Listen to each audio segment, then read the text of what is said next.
5 pondasi dalam Islam. Hadis pertama, Ali bin Umar radhiyallahu anhuma qala Rasulullah sallallahu alaihi wasallam, bunyal Islam alal khamsin, syahadati an la ilaha illallah wa ana Muhammadan abduhu wa rasuluh wa iqamis shalah wa ita'iz zakah wal haji was saumi ramadan. Dari Sayyidina Ibnu Umar radhiyallahu anhuma, ia mengatakan baginda Rasulullah sallallahu alaihi wasallam bersabda, agama Islam dibangun atas 5 tiang, bersaksi bahwa tiada yang berhak disembah selain Allah subhanahu wa ta'ala, dan Muhammad adalah hamba dan utusan Allah subhanahu wa ta'ala, mendirikan sholat, membayar zakat, haji, dan puasa pada bulan Ramadan. Hadis riwayat Bukhari, Muslim dari kitab At-Targhib.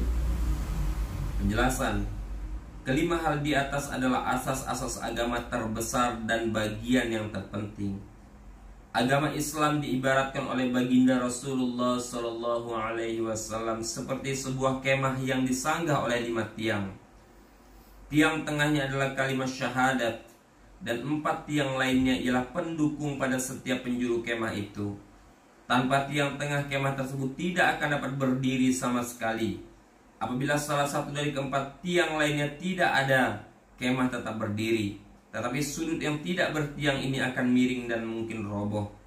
Berdasarkan hadis di atas, marilah kita melihat diri kita sendiri. Sejauh manakah kita telah menegakkan Islam?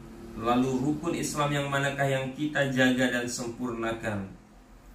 Kelima tiang dalam hadis di atas sangat penting sehingga ditetapkan sebagai asas-asas Islam. Oleh sebab itu, sebagai seorang muslim, penting sekali kita memperhatikan semuanya. Namun demikian, hal yang terpenting setelah iman adalah sholat. Sayyidina Abdullah bin Mas'ud radhiyallahu anhu berkata, aku pernah bertanya kepada baginda Rasulullah sallallahu alaihi wasallam, amal apa yang paling dicintai oleh Allah subhanahu wa ta'ala? Rasulullah SAW menjawab, sholat. Aku bertanya lagi, lalu apa? Beliau menjawab, berbuat baik kepada kedua orang tua. Selanjutnya aku bertanya lagi, kemudian apa? Beliau menjawab, berjuang di jalan Allah.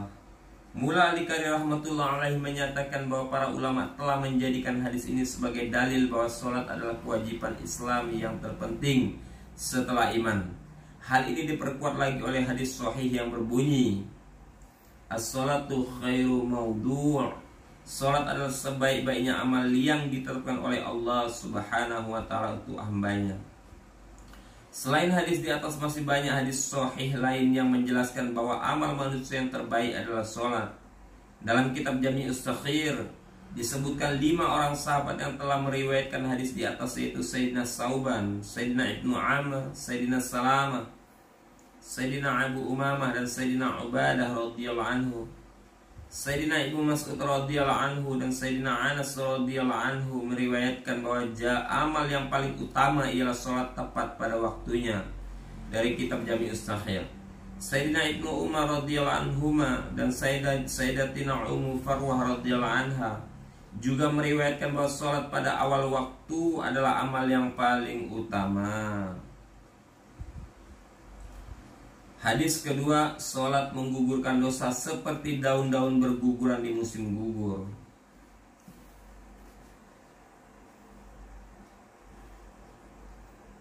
An Abi Dzar radhiyallahu anhu anna Nabiy sallallahu alaihi wasallam kharaja fi syita' wal waraq yatahafatu fa akhadha bi ghusnin min syajaratin qala faja'ala dhalika waraqu yatahafatu faqala ya Aba Dzarrin qultu labaika ya Rasulullah qala innal 'abdal muslim la yusalli salata yuridu biha wajha Allah fatahafata anhu zunubuhu kama tahafata hadza alwaraqu an hadhihi syajarah.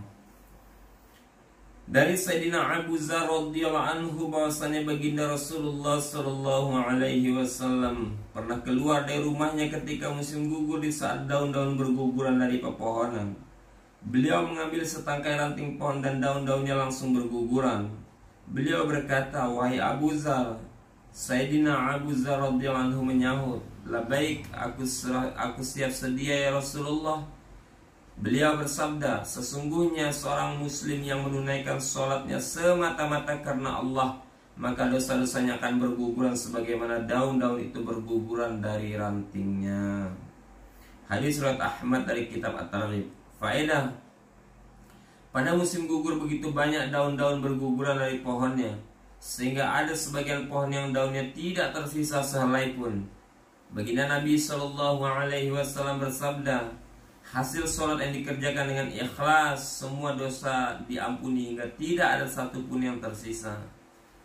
Untuk dosa-dosa besar perlu bertaubat secara khusus. Ada satu hal yang perlu direnungkan.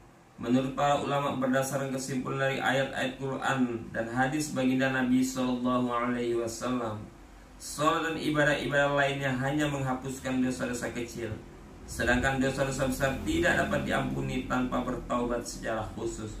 Oleh sebab itu, selain mengerjakan sholat, hendaknya kita selalu bertaubat dan beristighfar. Jangan sampai kita melalaikannya. Jika Allah Subhanahu wa ta'ala mengampuni dosa-dosa besar, itu karena kemurahannya sebab sholat kita.